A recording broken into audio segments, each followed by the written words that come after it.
Movie शुरू होती है एरियल नाम की एक लड़की को दिखाते हुए जो कि जर्नलिस्ट है, जिसका सपना है कि वो एक दिन बहुत बड़ी राइटर बने जिसे सब लोग जाने। अब एरियल एक मीडिया प्लेटफॉर्म के लिए काम करती थी जिन्हें बहुत वक्त से कोई मसालेदार खबर नहीं मिली थी और वो लोग किसी तड़कती भड़कती खबर के लिए मरे जा रहे थे। तभी कुछ ऐसा होता है जिससे सारी मीडिया प्लेटफॉर्म्स और न्यूज आउटलेट्स की चांदी हो जाती है। 90s के एक बहुत बड़े पॉप स्टार अल्फ्रेड मोरेटी अपनी रिटायरमेंट से वापस आ जाते हैं और अपने न्यू एल्बम की घोषणा करते हैं, जिससे मीडिया में आग लग जाती है। अब आपको भी मेरी तरह लग रहा होगा कि भाई कौन है ये, बैटमैन वाला अल्फ्रेड है क्या जो लोग इसके लिए पागल हुए जा रहे हैं? पर ऐसा समझ लो कि ये अल्फ्रेड चचा इन लोगों के लिए जैसे कि पॉप की दुनिया के भगवान हैं। पर खास बात ये थी कि अल्फ्रेड मोरेटी एल्बम को रिलीज करने से पहले अपने यूथा कंपाउंड में एल्बम की लिसनिंग पार्टी रखते हैं, जिसमें वो सिर्फ खास 6 लोगों को इन्वाइट करते हैं, जिसमें सबसे पहले थी एक famous talk show host Clara, एक इन्फ्लुएंसर एमिली, पेपराजी से बियांका, एक फेमस रेडियो शो के होस्ट बिल और आखिर में अपनी जर्नलिस्ट एरियल और उसके बॉस स्टैन। अब जैसे ये सब कंपाउंड में पहुंचते हैं उनसे उन सब के फोन्स, लैपटॉप्स और कम्युनिकेशन के सारे डिवाइस छीन लिए जाते हैं,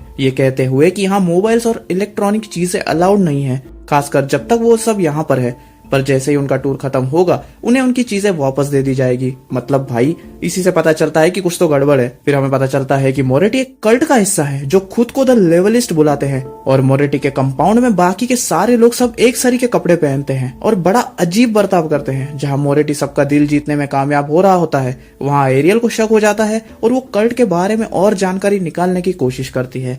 उसी रात मसाज लेते समय बिल लेवलिस्ट के कुछ लोगों के हाथों से मारा जाता है और वो भी कोई आसान मौत नहीं बल्कि उसके ऊपर से मशीन वगैरह चलाई जाती है जो हमें दिखाया नहीं गया। उसी दौरान मोरेटी हर किसी के लिए एक लेवलिस्ट को एज उनका चौकीदार असाइन करते हैं जो उनके आगे पीछे और ऊपर नीचे घूमेंगे। जहाँ वो जाएंगे वहाँ ये भी उनके साथ जाएंगे।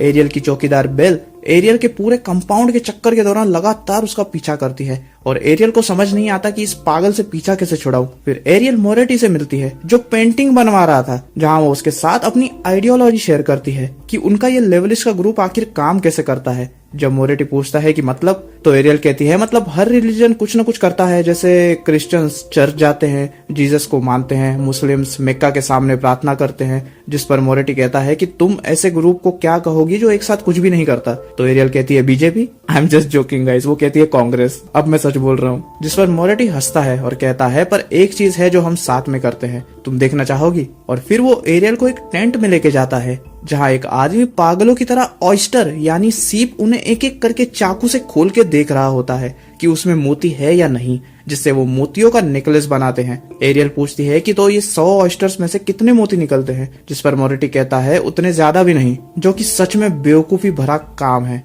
तभी पागलों की तरह ऑयस्टर्स खोलते एक समय वो आदमी चाकू को अपने ही हाथ में घुसेड़ देता है, जो कि डेंजर सीन था। मोरेटी कहता है कि उन सबको ये करना पड़ता है। जिस पर एरियल कहती है कि आखिर इन सब का मतलब क्या है? तो मोरेटी कहता है कि ये हमें सिखाता है कि सारे खाली ऑयस्टर शेल्स की वैल्यू सिर्फ एक मोती के आगे 0 है और सच्चा संतुलन उसमें नहीं कि हर चीज बराबर है, बल्कि उस सच को जानने के एहसास में है कि हर चीज इक्वल यानी सेम, एक बराबर या फिर सरीकी नहीं है। जिसके बाद वक्त होता है मोरेटी के प्राइवेट परफॉर्मेंस का, जहाँ जाने से पहले लेवलिस्ट सबको एक मेकओवर देते हैं जिसमें वो उन्हें पूरी तरह सजा ढजा के रख देते हैं। पर जाने से पहले एरियल का मेकओवर करने वाली, जिसका नाम रेचल था, उससे पूछती है कि अब उसकी पूरी सफाई तो हो गई है पर क्या उसने अपना गार्डन भी साफ किया है, जिसका मतलब था प्यूबिक हेयर। जिससे सुनकर एरियल शॉक हो जाती है और पूछती है कि मुझे समझ नहीं आ रहा कि इससे उसका क्या लेना देना है। तो रेचल कहती है कि यहाँ सबको ये करना पड़ता है, चाहे लेडीज हो या जेंट्स। मोरेटी चाहते हैं कि सब अपने आप को पूरी तरह साफ करके आए। जिस पर एरियल हड़बड़ाते हुए कहती है मतलब उसका क्या वो देखने का प्लान है? रेचल बोलती है मुझे गारंटी है कि नहीं है, पर ये उनका नियम है और उसे वो फॉलो करना ही होगा। और वो वहीं ट्रिमर घुमा देती है, जो कि सच में बहुत ही अजीब था। जिसके बाद उन्हें परफॉर्मेंस में ले जाया जाता है, जहां मोरेटी एकदम खतरनाक परफॉर्मेंस देता है, जिसे देखकर सबको मजा आ जाता है और हर कोई एंजॉय ही कर रहा होता है कि परफॉर्मेंस के दौरान एमिली को अचानक खांसी आने लगती है। वो भी ऐसी वाली नहीं बल्कि ऐसी वाली जिससे एमिली की हालत खराब होने लगती है। तो उसे वहाँ से ले जाया जाता है और मोरेटी कहता है कि क्यों ना तब तक हम बाहर चलकर ताजी हवा खाएं और दिमाग को थोड़ा रिलैक्स करें। जिस दौरान मोरेटी कहता है कि लेवलिस्ट का मानना है कोई भी कभी भी भगवान बन सकता है, क्योंकि उनके हिसाब से भगवान वो है जो कुछ ऐसा बनाए जो पहले कभी नहीं था। जैसे जिसने सालों पहले घोड़े की नाल बनाई वो उस मूवमेंट पर भगवान बन गया, क्योंकि उसने किसी ऐसी चीज की रचना की थी जो पहले कभी भी नहीं थी। जिस वक्त कोई कुछ नया बनाता है वो उस मूवमेंट पर भगवान बन जाता है। वाह क्या सोच है। मतलब ऐसे तो दुनिया में लोग पता नहीं कौन सी वाहियात से वाहियात चीजों की रचना करते हैं, तो वो सब भी क्या भगवान है। वाह भाई, बस यही होतिया हुआ सुनना बाकी था।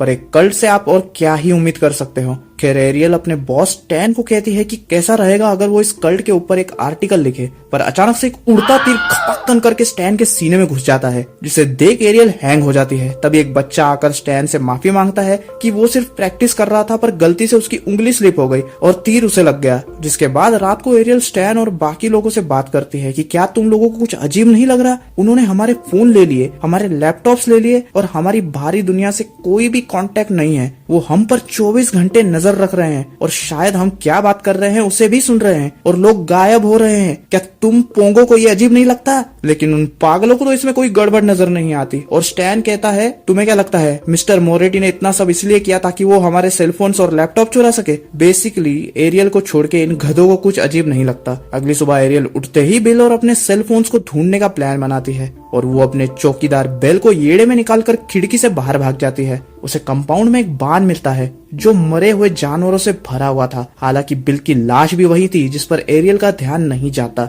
लेकिन जितना उसने देखा था उतना किसी को भी डराने के लिए काफी था। तो वो तुरंत मोरेटी के पास जाकर कहती है कि उसे अभी के अभी यहाँ से जाना है। जिस पर मोरेटी पूछता है कि कुछ हुआ है क्या? तो एरियल पूछती है बिल कहाँ पर है? जिस पर मोरेटी का सेवक कहता है कि वो आज रात के डिनर के लिए तैयार हो रहा है। तो वो पूछती है और एमिली कहाँ पर है? जिस पर सेवक कहता है वो बस अभी उसे छोड़ के आया है और उसकी तबीयत अब पहले से बेहतर है और वो बाद में बच्चों के पपेट शो के लिए उन्हें ज्वाइन करेगी। मोरेटी पूछता है क्या तुम मुझे बता सकती हो कि आखिर बात क्या है? जिस पर एरियल कहती है मुझे कुछ एक्सप्लेन नहीं करना, मैं बस यहाँ से जाना चाहती हूँ अभी के अभी। तभी मोरेटी का सेवक बोलता है ये मुमकिन नहीं हो सकता क्योंकि सारी गाड़ियां और बस शहर गई है और आने के लिए कम से कम 40 मिनट लगेंगे। तभी मोरेटी का दूसरा सेवक एरियल से गुस्से में बोलता है कि ये जिंदगी में एक बार मिलने वाला मौका है और तुम एहसान फरामोश लड़की। पर तभी बीच में मोरेटी उसे रोक कर कहता है यॉर्क क्या तुम देख नहीं सकते वो बेचारी कितनी डरी हुई है? अब हमने या फिर किसी और ने कुछ तो ऐसा किया है जिससे वो डर गई है। मोरेटी कहता है तुम चिंता मत करो, जैसे ही बस आएगी तुम यहाँ से जा सकती हो। पर वो एरियल से विनती करता है कि वो जाने से पहले बच्चों का पपेट शो देख कर जाए। अब वो छोटे बच्चों को तो निराश नहीं करना चाहेगी और मोरेटी और बच्चों के मनाने पर एरियल सिर्फ पपेट शो के लिए रुकने तक मान जाती है।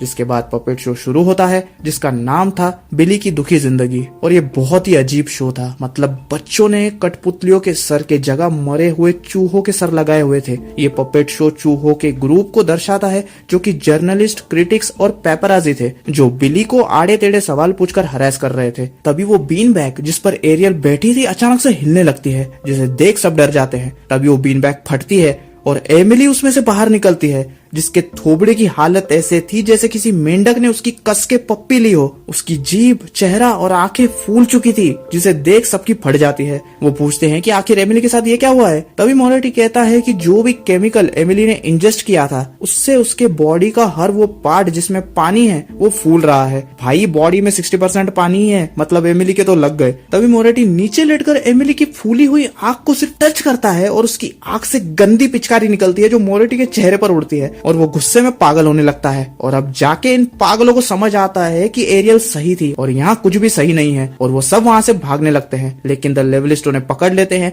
और जब एमिली का दम घुटकर वो मर ही रही होती है वो लेवलिस्ट उन पर हमला कर देते हैं और स्टैन और बियांका को घपाघप चाकू घोंप कर जान से मार देते हैं। तभी एरियल मौका देखकर खिड़की से बाहर भाग जाती है और एक घर में घुसती है जो कि मोरेटी के लिए म्यूजियम में बदल दिया गया था और अंदर उसे बिल का कटा हुआ सर मिलता है जिसके साथ वहाँ उसे साइनाइड और शैंपेन भी मिलता है जिससे ये साबित होता था कि मोरेटी और लेवलिस्ट साथ मिलकर टपकने वाले थे। तभी एरियल की चौकीदार बेल पीछे की खिड़की से अंदर घुस जाती है और एरियल को मार मार के बेहोश कर देती है। जब एरियल की आंख खुलती है वो खुद को क्लैरा के साथ कुर्सी पे बंधा हुआ पाती है। फिर एरियल देखती है कि मोरेटी और लेवलिस्ट एक साथ जहरीली शैंपेन पीते हैं जिसके बाद वो लोग क्लैरा को भी जबरदस्ती पिलाते हैं। और जब एरियल की बारी होती है तभी रेचल जिसने उसे मेकओवर दिया था उसे एरियल पर तरस आ जाता है और वो उसकी रस्सियां खोल देती है और उसे भागने के लिए कहती है, जिस वजह से पास में पड़े बर्तन में जिसमें आग जल रही थी वो मोरेटी के कपड़े पे गिर जाता है और उसके कपड़ों में आग लग जाती है और अफरा तफरी में एरियल वहाँ से भग लेती है। वो वहाँ खड़ी एटीवी बाइक की मदद से उस पनौती कंपाउंड से बाहर निकल जाती है। बेल उस तक पहुंची जाती है पर एरियल एन वक्त पर जाली कूदकर पास में खड़ी कार के पास जाती है जो कि मोरेटी के एक फैन की थी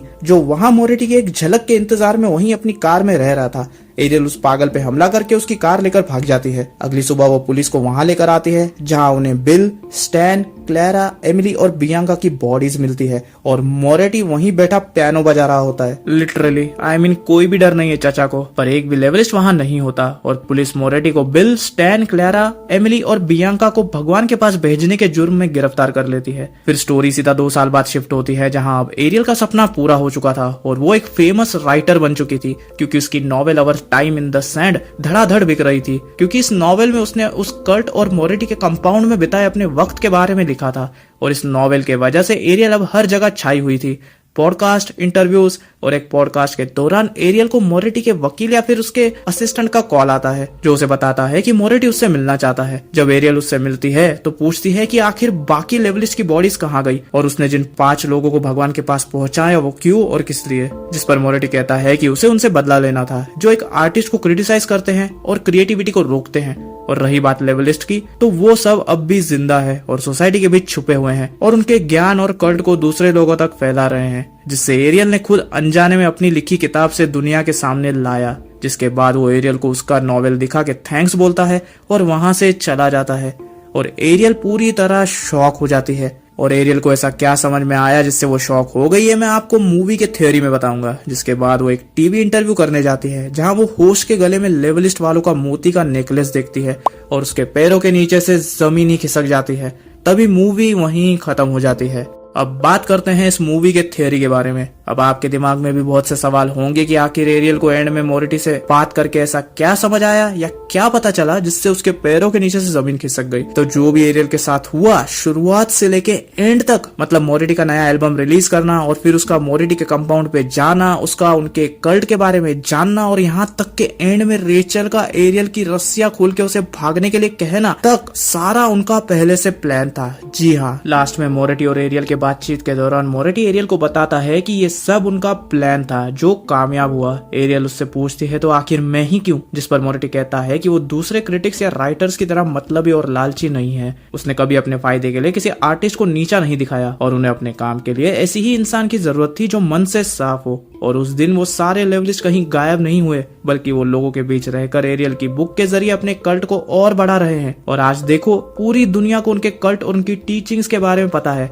सिर्फ एरियल की बदौलत, क्योंकि उसने वो किताब लिखी। और यही सच जानने के बाद कि उसने अनजाने में एक कल्ट को पूरी दुनिया में फैलाने में मदद की है, एरियल के पैरों के नीचे से जमीन खिसक जाती है। और ये था मेरा ओपस मूवी का complete explanation with theory and details. अगर वीडियो पसंद आया हो और आप चाहते हो कि मैं और लॉन्ग वीडियोस बनाऊं तो प्लीज वीडियो को शेयर और लाइक करो ताकि इसकी रीच बढ़े। अगर व्यूज आएंगे तभी तो मुझे लॉन्ग वीडियोस बनाने की इच्छा होगी। अगर व्यूज नहीं आएंगे तो भला कौन इतनी मेहनत करेगा, वो भी बेवजह, खास करके तब जब पहले उसके पास टाइम ना हो। और मेरा यकीन मानो लॉन्ग वीडियो बनाने में सच में वक्त लगता है, खासकर कि तब जब आपको अपनी क्रिएटिविटी डालनी हो और तब जब आप स्क्रिप्ट भी खुद लिखो, एडिटिंग भी खुद करो। तो प्लीज वीडियो को लाइक और शेयर और चैनल को सब्सक्राइब जरूर करो। अगर वीडियो पसंद आया हो तो कमेंट करना बिल्कुल भी मत भूलना। और इसी के साथ मिलता हूं मैं आपसे अगले वीडियो में और तब तक के लिए स्टे विद द कल्ट।